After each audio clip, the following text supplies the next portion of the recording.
আজ না বুদ্ধিমাকে বড় মিস করছি। বুড়ি শুরুর দিকে খুব জ্বালিয়েছে, কিন্তু কবে যেন স্নেহের বাঁধনে আমাদের পরতে পরতে জড়িয়ে ফেলেছিল। সত্যি ওনার অ্যাবসেন্সটা আজকে খুবই মিস করছি।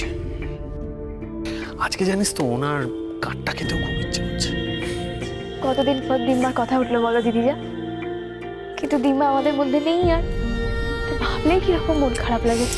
মন খারাপ করতে নেই, চোখের জলও ফেলতে নেই।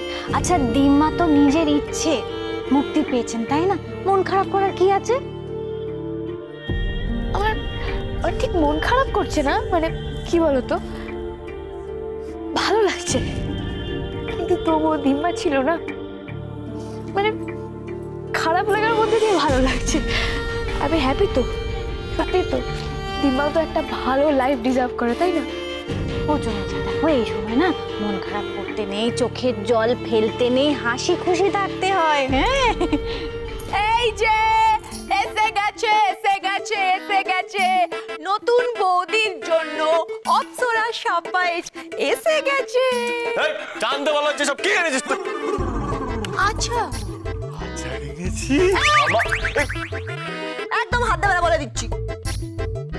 আরে বাবা, আমার বউ খাবে, তার আগে তোমাকে একবার তোমার বউ খাবে মানে? আর ছেলে পুলে কি তোমার হচ্ছে নাকি? হচ্ছে তোমার নতুন বৌদি। ছেলে পুলে আমার হচ্ছে, ওটা কাজ ছেলে তাহলে নতুন বৌদি ওই যে আমাদের বাজারে আচারের দোকানটা আছে না, রতন দাকু, আমি বলে রেখেছিলাম আগে থেকে, আমাকে এক্ষুনি ফোন করলো। দেখো লঙ্কার আচার, কুলের আচার, আমের আচার, চালতার আচার। বাবা, তোমার রতন তোমায় কুলের আচার দিয়েছে? এতে জালি চাইনিজ প্লাস্টিকের আচার, এই সময় কেউ কুলের আচার পাওয়া যায়?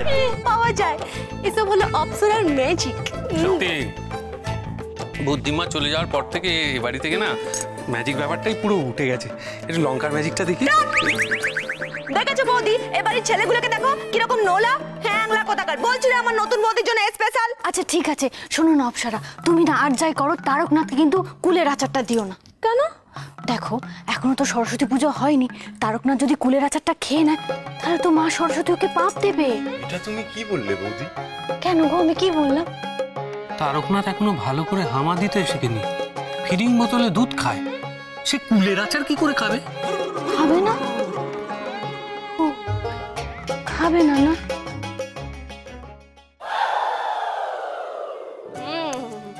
দিদিজা কি দুর্ধর্ষ বানিয়েছে আলু কাবলিটা। দূর। তুমি জানো এক সময় আমাদের স্কুলের বাইরে মানে টিফিন টাইমে আর কি একজন আলু কাবলিওয়ালা আসতো। আমি বলতাম বেশি বেশি করে ঝাল দাও আর বেশ করে তেঁতুল দাও। যা লাগতো না। যদিও এখন আমি লঙ্কার একটু কম খাচ্ছি। এবার ফুচকা।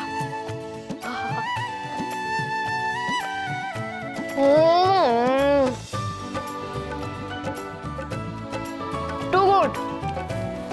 খাওয়ার জন্যই তো আনা হয়েছে, তুমিও খাও না দিদিজা। চুনি মা, বলছি আস্তে আস্তে আস্তে বলছি, শোনো না, এইবারে তুমি ঘরে চলে যাও, গিয়ে একটু রেস্ট নাও, কালকে কিন্তু অনেক কাজ আছে। কেমন? কাল কি কাজ আছে মা? ও মা, কাল তোমার সাধের অনুষ্ঠান না? দিদিজা, দিদিজা তুমি শুনলে কালকে সাত, তার মানে কালকে বাড়িতে কত লোকজন আসবে, কত রান্না হবে। কি হলো? আরে বাবা, সেই জন্য তো অনুষ্ঠানটার নাম সাত ভক্ষণ। তোমার যা যা খেতে ইচ্ছে করে কালকে তুমি সব খেও, ঠিক আছে? বাবা লজ্জা পাচ্ছি, লতিকা মোটিতে লজ্জায় ঝুঁকে পড়ছো। এই আজে বাজে কথা একদম বলবি। আজে বাজে কথা কি বলেছি? অতিরিক্ত লজ্জা পাচ্ছিস নাকি? এই নীরু, তোর ব্যাপারটা কি বলতো? তুই এরকম লজ্জা পাচ্ছিস কেন? আচ্ছা দেখ, যার লজ্জা পাওয়ার কথা সে কিন্তু ওখানে আনন্দে নাচছে। আচ্ছা তোমাদের কি কোনো কাজ নেই? সারাক্ষণ আমার পেছনে পড়ে থাকবে, যাও অন্যান্য কাজগুলো করো। আচ্ছা ঠিক আছে, একটা জরুরি কথা আছে তোদের সাথে। বলছি কালকে অনুষ্ঠান, বাড়িতে অনেক লোকজন আসবে। বাড়ির সব ছেলেরা কিন্তু হয় বাড়ির বাইরে, না হলে বাড়ির একদম ভেতরে থাকবে। অনুষ্ঠানের জায়গায় যেন আমি কাউকে না দেখতে পাই। এটা কিন্তু শুধু মেয়েদের অনুষ্ঠান। চাকলা, বউটা আমার, অনুষ্ঠানটা আমার বউয়ের, আমি বাইরে বেরিয়ে যাবো কেন? আরে আমার ভাইয়ের বউয়ের সাত ভক্ষণ, আমি আশীর্বাদ করবো না? আমি কোনো কথা শুনতে চাই না। আমি যেটা বলেছি সেটা করতে হবে, কেউ এখানে থাকবে না। আমি এক্ষুনি মেজো জেঠু আর বাবার কাছে যাবো, বলবো যে তোমরা এরকম করছো, বিবাদ সৃষ্টি করছো। বাবা আমার মানে বিয়ে আবার কি হলো? যা এক্ষুনি যা, কমল যা। কিন্তু বাবা, চুনি মা, আস্তে আস্তে আস্তে বলছি, এবারে ঘরে যাও, একটু রেস্ট নাও। আচ্ছা ঠিক আছে, খাওয়া হয়ে গেলে কিন্তু সোজা ঘরে যাবে। বড় বৌমা নিয়ে যেও ওকে, আমি ওদিকটা দেখি।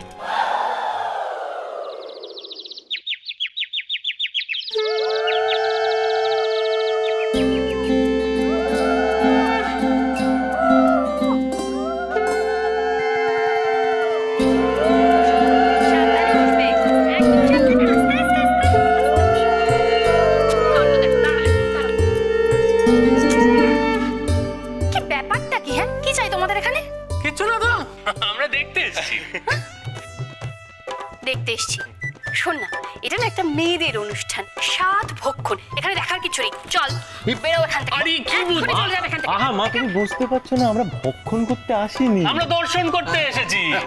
আর হাজার হোক আমরা তো চুনির গুরুজন নাকি, আমাদের তো আশীর্বাদ করার একটা রাইট আছে। আরে বাবা, অনুষ্ঠানটা ছেলেদের হোক বা মেয়েদের হোক, বাড়ির অনুষ্ঠান তো বটে, আর সেখানে গুরুজনদের উপস্থিতি এবং আশীর্বাদ একান্ত কাম্য। হ্যাঁ, পুরুষ তো ঠিক কথাই বলেছে। তোমরা মেয়েরা শুধুমাত্র চুনিকে আশীর্বাদ করবে তা তো হতে পারে না, আমরাও করব। আর তাছাড়া এই যে নারী পুরুষের বিভাজন, এইটা একটা চক্রান্ত। এই চক্রান্তের বিরুদ্ধে আমরা লড়াই করবো। আমরা এটা অ্যালাউ করব না। ও মা শোনো না, হ্যাঁ, কি? তোমাকে না আজকে হেভি সুন্দর দেখতে লাগছে, পুরো লক্ষ্মী রূপী সরস্বতী, জানো তো। এখানে থাকতে দাও না প্লিজ আমাকে। একদম না, আমি এসব একদম মানবো না। নইলে কিন্তু আমরা বৃহত্তর আন্দোলনের পথে বাধ্য হব। আমাদের দাবি মানতে হবে। নইলে বদি চুপ কর, চুপ। আমি বুঝতে পারছি না, এটা মানে এভাবে হয় না। এটা আরে হয় না বললে হবে না, হতে হবে, আশীর্বাদ করতেই হবে, আমাকে আশীর্বাদ করতেই হবে। ঠিক আছে, এসেই যখন পড়েছ আশীর্বাদ করো। হ্যাঁ। কিন্তু শোনো কি বলছি কি, হ্যাঁ। খালি হাতে না বুক ভরা আশীর্বাদ করো না যেন, হ্যাঁ? কিছু দিয়ে আশীর্বাদ করো, কেমন?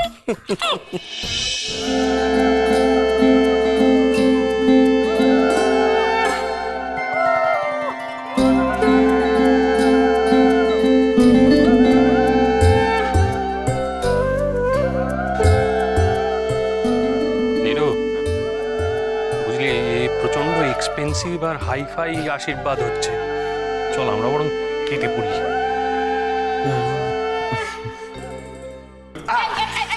কোথায় পালানো হচ্ছে? চলো চলো, পালাচ্ছি না, আসছি। আশীর্বাদ করবে, চলো একটু চলো, চলো, আসছি। চলো, চলো। মধু, বলছি আমি তো কোনো উপহার নিয়ে আসিনি।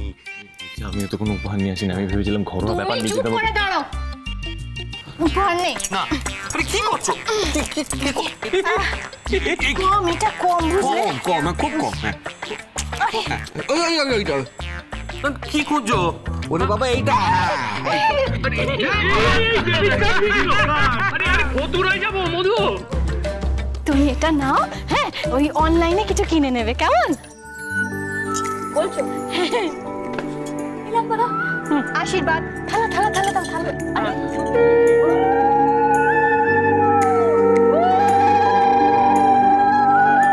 অনিরূপ বাবা, এবার তো তোমার পালা।